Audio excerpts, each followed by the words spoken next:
Steps कैसे हैं, और जब वो खुद सॉल्व करेगा तो सेम उन स्टेप्स को फॉलो करेगा। हाँ जी। सेकंड चीज थी zero short chain of thought. First आपने कुछ examples एक एग्जाम्पल या मल्टीपल एग्जांपल्स थी, एलएलएम को अपनी प्रॉम्प्ट के साथ प्रोवाइड की, उसने एग्जांपल्स की बेस पे रीजनिंग की, आपको आंसर किया। शॉर्ट में क्या था कि आप उसे कोई भी एग्जांपल नहीं दे रहे, आप अपनी प्रॉम्प्ट के साथ सिर्फ एक चीज ऐड करते हैं, let's think in step by step. ठीक है, तो वो क्या करता है कि वो चेन ऑफ थॉट के जो examples थी वो खुद से जनरेट करता है। फर्स्ट वाले में क्या था कि आपने पूरा प्रॉम्प्ट दिया था, उसने आपका प्रॉम्प्ट और आपकी एग्जांपल्स को एनालाइज किया और कोई आंसर दे दिया। सेकंड वाले में क्या हुआ कि उसने, जब आपने उसे कहा ना कि लेट्स थिंक एंड सॉल्व, पहले के वो जो आपने एग्जांपल्स क्रिएट करनी थी वो एग्जांपल्स क्रिएट की, दोबारा से लूप ओवर किया आपके क्वेश्चन पे और उन एग्जांपल्स पे, और आपको सॉल्यूशन प्रोवाइड कर दिया। दो चीजें होगी। तीसरी चीज थी सेल्फ कंसिस्टेंसी। सेल्फ कंसिस्टेंसी क्या है कि आप सेम प्रॉम्प्ट, चाहे वो आप चेन ऑफ थॉट के थ्रू कर रहे हैं या zero short chain of thought के थ्रू कर रहे हैं, आप मल्टीपल रिस्पॉन्सेज लेते हैं, और उन मल्टीपल रिस्पॉन्सेज में से वो रिस्पॉन्स आप सिलेक्ट कर लेते हैं जो रिपीटेड है, जो जिसका आप समझिए अगर परसेंटेज जिस रिस्पॉन्स की ज्यादा है।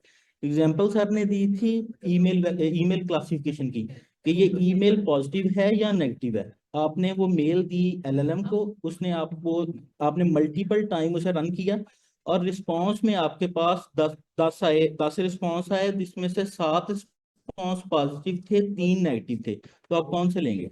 7 वाले। ठीक हो गया। नेक्स्ट था जनरेटेड नॉन। हाँ जी।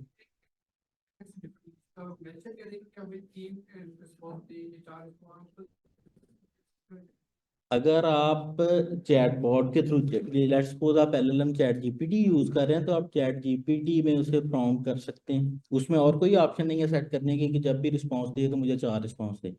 आप अपनी प्रॉम्प्ट के साथ खेल सकते हैं कि आया कि वो आपको 4 रिस्पॉन्स देता है कि नहीं। आसिफ भाई ने बात की थी एजेंटिक सेल्फ कंसिस्टेंसी की। अगर आप एजेंट पे जाएंगे, कोडिंग कर रहे हैं, तो कोडिंग में आप स्पेसिफाई कर सकते हैं कि मुझे इसके 3 रिस्पॉन्सेज चाहिए। हम लोग ये एग्जांपल्स भी कर रहे थे जहां पे हम मल्टीपल रिस्पॉन्स क्रिएट करवाते थे। नेक्स्ट था जनरेटेड नॉलेज।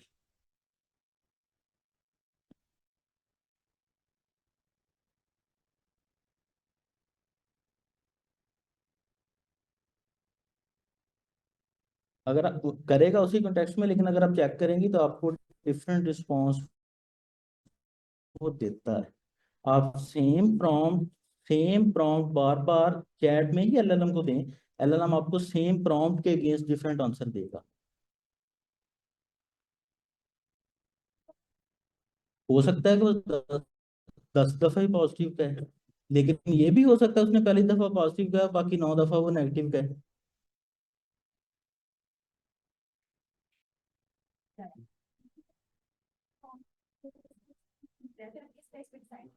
अव्वल तो इतना डिफर नहीं करेगा कि एक पॉजिटिव चीज को वो बार बार नेगेटिव कहे, एक चीज। और दूसरा, जो अभी लेटेस्ट वाले मॉडल हैं, वो आपका जो रिस्पॉन्स है वो अगर 10 दफा करते हैं तो 10 में एक दफा गलत कर सकता है, 9 दफा गलत नहीं करेगा, 7 दफा गलत नहीं करेगा।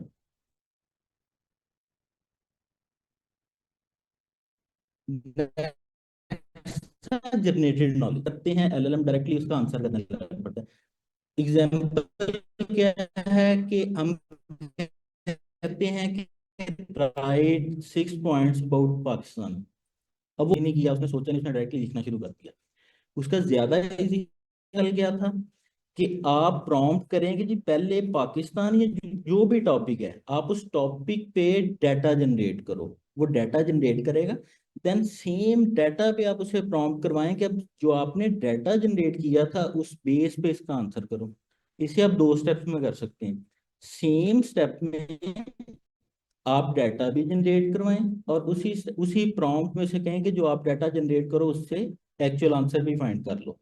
दूसरा केस क्या था कि आप एक प्रॉम्प्ट में डाटा जनरेट करवाते हैं, दूसरी प्रॉम्प्ट में आप जनरेटेड डाटा प्लस अपना प्रॉम्प्ट पास करते हैं एलएलएम को, तो आपको आपका जवाब दे देता है। ठीक है। प्रॉम्प्ट चेनिंग क्या थी? लेट्स सपोज कि आपके पास एक कम्प्लेक्स टास्क टास्क है, ये भी हो सकता था कि आप एलएलएम को वो कम्प्लेक्स टास्क एक ही प्रॉम्प्ट में प्रोवाइड करते और आपको उसका आंसर देते।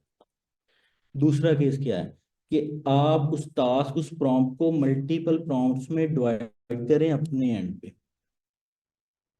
उस टास्क का एक पोर्शन पूछें, कोई आंसर आएगा, उस आंसर को नेक्स्ट प्रॉम्प्ट के साथ अटैच करें, वापस एलएलएम को सेंड करें, एलएलएम को रिस्पॉन्ड करेगा, देन नेक्स्ट उसके अगला प्रॉम्प्ट, और करते करते आप फाइनल आंसर की तरफ जा सकते हैं। इससे फायदा क्या होगा, जब आपने एक ही प्रॉम्प्ट में उससे टास्क करवा लिया, कम्प्लेक्स टास्क करवाया, तो हो सकता है कि वो आंसर गलत दे।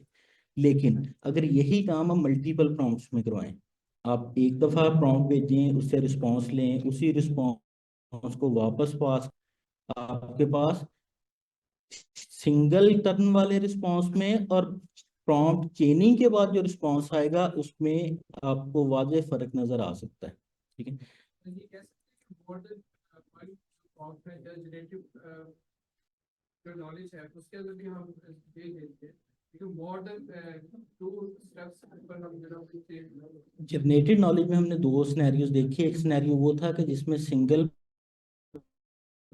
प्रॉम्प्ट में आप कंटेंट बिलियन से आंसर भी लेते थे, और दूसरा सिनेरियो क्या था कि आप एक प्रॉम्प्ट में सिर्फ कंटेंट जनरेट करते हैं, और सेकंड आप प्रॉम्प्ट में आप जनरेटेड कंटेंट से एक्चुअल आंसर जनरेट करते हैं। तो ये आपके पास प्रॉम्प्ट चेनिंग ही है। अगर आप मल्टीपल दफा उसे करेंगे तो वो चेन बन जाएगी। ठीक है,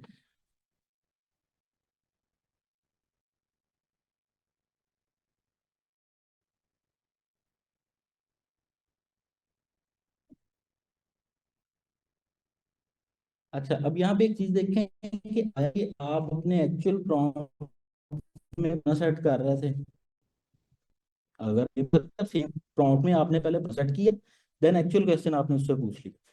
लेकिन दूसरे केस में जो आपका हो सकता है कि एक में आपसे उसमें उस persona सेट कर आपके पास, लेकिन चीज है कि जब आप persona सेट करते हैं तो आपको आंसर में वो कोई चीज नहीं देता, वो सिर्फ एक्नॉलेज करता है कि हाँ मेरा प्रश्न ये है और मैं ये काम करूंगा, लेकिन वो आपके लिए कोई डेटा persona सेट करते हैं उस प्रॉम्प्ट के अगेंस्ट। तो probably ये वाला केस जो है ये प्रॉम्प्ट चेनिंग में नहीं जाएगा। लास्ट आपके पास था लीस्ट टू मोस्ट प्रॉम्प्टिंग। अच्छा, लीस्ट टू मोस्ट प्रॉम्प्टिंग की एग्जांपल कुछ इस तरह समझें कि आपने एलएलएम से कोई क्वेश्चन किया और एलएलएम ने आपको जो आंसर दिया वो करेक्ट नहीं था। एक केस हो सकता है, या एलएलएम ने आपको बताया कि आपने जो क्वेश्चन किया है उसके लिए जो आपने कंटेंट साथ में प्रोवाइड किया था वो कंप्लीट नहीं है, आप उसको नया कंटेंट देंगे, वो आपके लिए रिस्पॉन्स जनरेट करेगा। एग्जाम्पल सर ने दी थी वॉल्यूम वाली। आप किसी भी एलएलएम को ये प्रॉम्प्ट करें कि मेरे पास एक क्यूब है जिसकी लेंथ ये है, इसका वॉल्यूम फाइंड करो, वो आपको आंसर नहीं देगा बल्कि वो बताएगा कि आपके दो पैरामीटर्स मिसिंग है, या तो हेलुसिनेट करेगा, खुद से वैल्यूज अज्यूम करेगा, विड्थ और हाइट की, आंसर दे देगा। अदरवाइज वो आपको प्रॉम्प्ट बैक करेगा, आपको रिस्पांस देगा कि आपने वॉल्यूम फाइंड करना था लेकिन इसमें आपने विड्थ और हाइट नहीं। तो आप दोबारा उसे कोई रिस्पांस करें, दोबारा प्रॉम्प्ट करेंगे तीन पैरामीटर्स के साथ, आपको वो एक्चुअल रिस्पॉन्ड देगा। अच्छा, दूसरा केस ये हो सकता है कि आपने प्रॉम्प्ट किया, एलएलएम ने कोई आंसर किया लेकिन उसका सॉल्यूशन ठीक नहीं था। एग्जांपल, आप उससे मैथमेटिकल का मैथमेटिक्स का कोई क्वेश्चन सॉल्व रिस्पॉन्स आया लेकिन आपको पता है कि ये रिस्पॉन्स गलत है, तो आप वापस उससे पूछते नेक्स्ट प्रॉम्प्ट में कि आपने ये कैलकुलेशन की तो क्या ये वह, लेट्स आप कहते हैं जी मल्टीप्लिकेशन करवानी है, ठीक है, 3 को 5 से मल्टीप्लाई करना है, आंसर आना चाहिए था, उसने आपको आंसर दिया 11। तो आप प्रॉम्प्ट उसे पूछो मल्टीप्लाई को मल्टीप्लाई किया था, आपको रिस्पॉन्स करेगा कि नहीं मैंने नहीं किया था, और आपको एक्चुअल रिस्पॉन्स।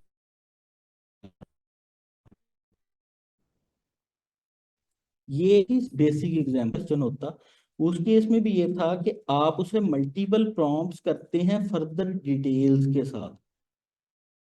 ठीक है, ये आपके पास है उस prompt। इसमें था किसी का कोई क्वेश्चन 6 स्टेप्स में?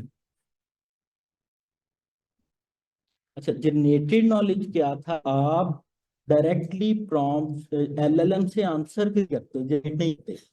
आप क्या कहते हैं एलएलएम को कि जी ये टॉपिक है, इस टॉपिक पे कंटेंट जनरेट करो, तो आपके लिए कंटेंट जनरेट, देन आप उसे कहते हैं कि जो कंटेंट जनरेट किया था, इस कंटेंट में से आप मेरे लिए ये चीज क्रिएट करो। उसकी एग्जांपल है कि हम एलएलएम से क्वेश्चन करते हैं कि पाकिस्तान और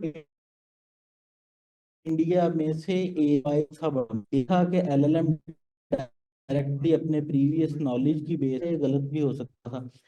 दूसरा केस क्या था कि आप एलएलएम को कहते कि आप कंटेंट पाकिस्तान और इंडिया, कंटेंट जनरेट करेगा, वापस नेक्स्ट प्रॉम्प्ट में आपने जनरेटेड कंटेंट को पास किया अलोंग विद न्यू प्रॉम्प्ट कि जी इन दोनों में से अब एरिया वाइज कौन सा मुल्क बड़ा है।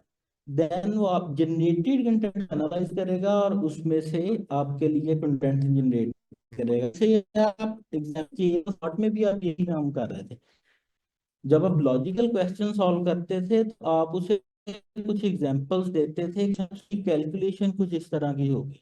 अभी आप क्या कर रहे हैं कि आप प्रॉम्प्ट के साथ साथ उसे कंटेंट भी दे रहे हैं कि आप जो नेक्स्ट नेक्स्ट जो आंसर कंटेंट में से आपने डाटा लेना।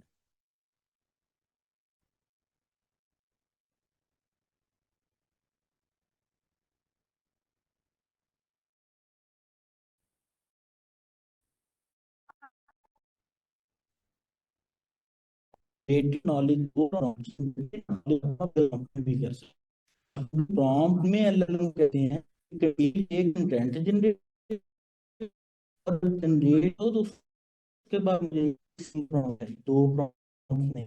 दूसरा केस क्या था कि आप एक कंटेंट जनरेट करो और नेक्स्ट प्रॉम्प्ट में आप